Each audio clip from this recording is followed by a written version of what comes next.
Guys. Ito tayo sa kuprahan. Ayos muna ng kuprahan. Ito naman yung mga baby aking nyog. Ano yan siya guys? Tapos na nabunutan. Ano siya? 3,000 plus.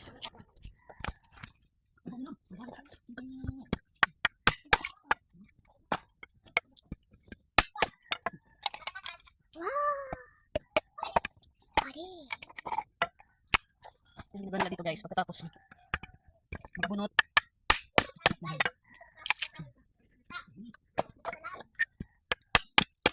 Pagkatapos nito guys, lulutuin na.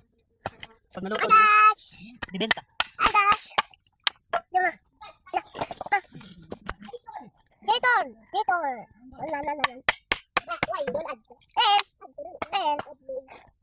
Hirap talaga guys, walang tripod.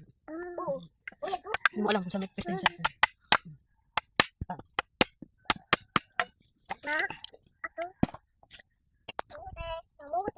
So mga ka-amigo, nagpahinga muna kami dyan para kumain ng duha. Bigay namin ganun guys. Ayan. Kumakain kami dyan kasama ko yung dalawa ng aking sulit. Ayan guys, thank you for watching. Bye.